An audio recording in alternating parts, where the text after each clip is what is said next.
I want you to imagine for a second that it's midnight. The house is quiet, the world is asleep, but you're sitting there, your finger hovering over the refresh button on a government server that shouldn't even be live. They told us this day would never come. For 20 years, the most powerful people on this planet, presidents, royalty, tech titans, they all bet their entire lives on one thing, that you would never see what was on those tapes. They spent millions on lawyers, they lost evidence, they watched as the most central witness in human history vanished in a jail cell. They thought they had won, but as of today, March 13th, 2026, the game is officially over. I was there, staring at my screen, when the DOJ portal finally buckled. The Epstein Files Transparency Act wasn't just a piece of paper, it was a detonator. And last night, the explosion finally happened. 3 million pages, 180,000 images, and the one thing they swore was destroyed. 2,000 videos. This isn't just a news story. This is the collapse of a global shadow empire. For the first time in my life, I'm not just reporting the news to you, I'm showing you the receipts. We have the metadata, we have the timestamps, and most importantly, we have the faces. But what I found in folder SDNY batch 4 didn't just shock me. It made me realize that the people running our world aren't who they say they are. And what happened next? It's going to leave this entire country in a state of absolute disbelief. When the servers went live, the mainstream media didn't know what to do. They tried to ignore it for the first 3 hours, hoping the glitch would be fixed. But you can't stop a tsunami with a beach umbrella. As I started digging, the sheer scale of this betrayal became clear.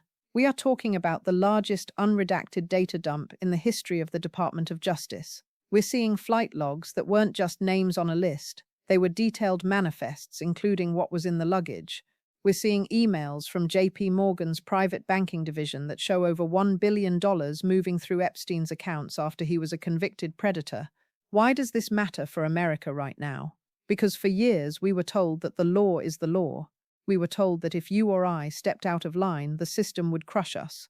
But these files prove that there was a platinum tier of citizenship, a group of people so high up, so wealthy, and so protected that they could engage in the most horrific crimes imaginable, and the government would help them hide it. But here is the FOMO trigger.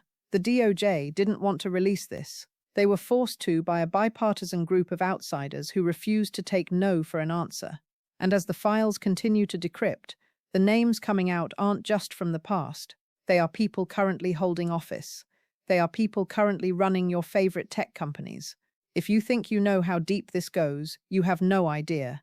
Because the metadata reveals that these cameras weren't just in the hallways, they were in the bedrooms, and the mainstream gatekeepers are currently terrified because they know the public finally has the keys to the vault. Let's talk about the villains of this story. And I'm not just talking about Epstein. He was just the concierge. I'm talking about the architects of arrogance. Look at the way they've handled this over the last few months. We saw Bill and Hillary Clinton being held in contempt of Congress just weeks ago. Why? Because they refused to testify. They acted like the House Oversight Committee was a nuisance, a fly to be swatted away. They stood behind their high walls and told us I never met the man, despite the logs showing dozens of flights. The arrogance is breathtaking. They truly believed that if they just waited long enough, we would get bored. They thought that in 2026, we'd be too distracted by the war in Iran or the soaring gas prices to care about what happened on a private island 10 years ago. And then there's Andrew Mountbatten Windsor, arrested in February. For years, he hid behind the shield of royalty, laughing at the victims, claiming medical conditions that prevented him from sweating. He thought his bloodline made him immune to the truth. This is the polarity we're dealing with, the elite versus the evidence. They built a world where they could do anything, and we would pay for it. They lived in a reality where your children's safety was secondary to their private interests. But their downfall was their own hubris. They kept the tapes, they kept the logs. They were so arrogant, they didn't think anyone would ever have the courage to kick the door down. But they didn't count on one thing, a generation of people who are tired of being lied to.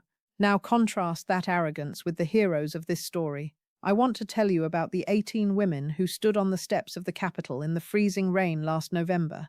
They weren't there for fame. Most of them have had their lives destroyed by what happened to them. They were there because they were the only ones with the courage to look the architects in the eye. For years, these women were called liars. They were threatened by private investigators.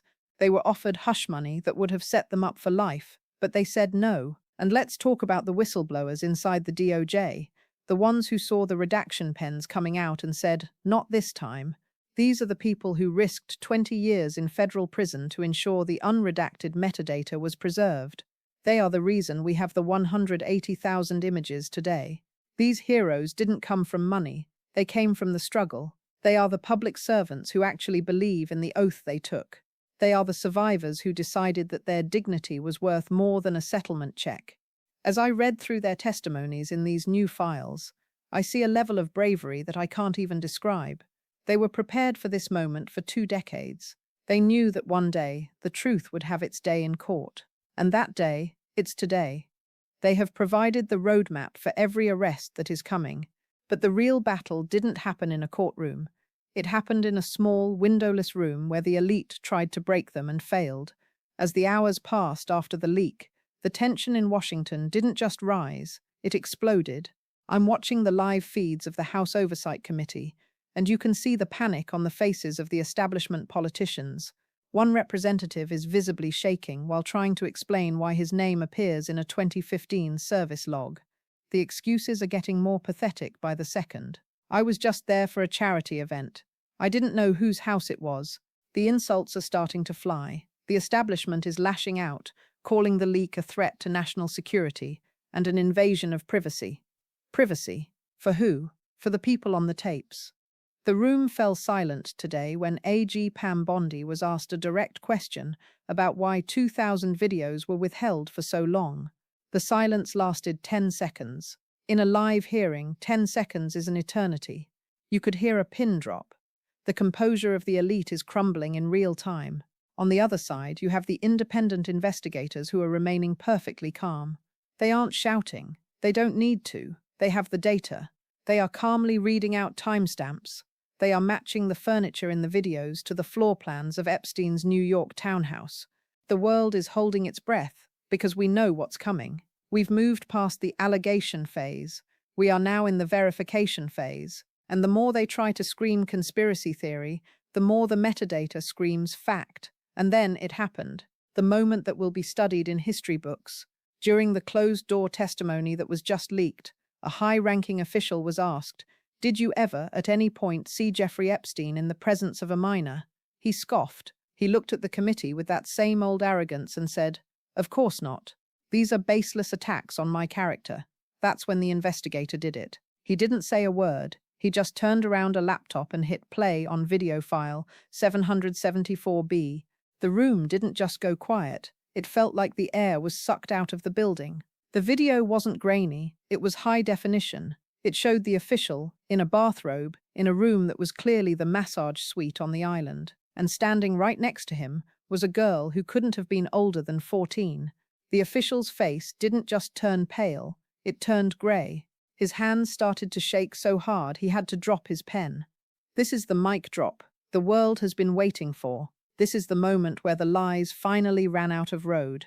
I want to speak directly to those people right now. You thought you were smarter than us. You thought we were too stupid to follow the money and too distracted to find the files. But we see you. We see the timestamps. We see the terror in your eyes when the light finally hits you. The confidence is gone. The elite are now just defendants. And the list. It isn't a list anymore. It's a roll call for the largest criminal prosecution in the history of the United States. The aftermath of this leak is moving faster than anything I've ever seen. Within 4 hours of the mic drop moment, the internet didn't just react, it mutated. Hashtags like #TheTapesAreReal and #Epstein 2026 are trending in every single country on Earth. We are seeing celebrities who were island regulars deleting their entire Instagram histories. We're seeing politicians suddenly announcing retirement for health reasons at 2 a.m. But it's not just the public. The ripple effect is hitting the financial markets. JP Morgan and Deutsche Bank are seeing their stock prices plummet as investors realize the indemnity they thought they had is worthless. Commentators who spent years calling us crazy are now stuttering on live TV, trying to figure out how to pivot. They are realizing that their credibility is tied to a sinking ship. Even the late-night hosts who used to make jokes about this have gone silent. There's nothing funny about what's in those 2,000 videos. This is the social validation layer. You aren't alone in your outrage. Millions of people, from moms in Ohio to students in Tokyo, are all looking at the same files and coming to the same conclusion. The system was rigged, but the riggers got caught. The world is watching as the unmasking continues. Every hour, a new name is cross-referenced. Every hour, another untouchable figure becomes a pariah. This is the digital revolution we were promised. But through all this chaos, we have to ask ourselves, what is the real lesson here? Is it just about the scandal? No. It's about something much deeper. It's about the fact that dignity is more powerful than arrogance. It's about the truth that in this country, no matter how much money you have, you cannot outrun the light forever. This is a moment of moral reflection for all of us. We are seeing that Americanness isn't about the elite who occupy the offices. It's about the people who hold them accountable. It's about the survivors who refuse to be silenced and the citizens who refuse to stop asking questions. We have a choice to make as a nation. We can look at this and succumb to cynicism, or we can look at this and see a new beginning. We can decide that from this day forward, there is only one tier of justice. This is an inspiring moment, believe it or not, because it proves that the truth is a force of nature. It can be buried, it can be hidden, it can be lied about, but it cannot be killed. Justice might be slow, it might take 20 years and a 2026 Act of Congress, but when it arrives, it is absolute. We are reclaiming our identity today. We are a people who value the innocent over the powerful. We are a people who believe that every child deserves a world where the monsters are in cages, not in palaces. So here we are. The bombshell is no longer just a headline, it's our reality. The 2,000 videos are out, the list is being verified, and the masks are falling off in every corner of the globe. I'm going to keep digging through these 3 million pages. I'm going to keep cross-referencing the metadata, and I'm going to keep bringing you the names that the mainstream media is too afraid to mention. But I need you to do your part. If you believe that transparency is the only way to save this country, I need you to share this video. Not for the views, but for the awareness. They want this to fade away. They want you to get distracted by the next viral trend.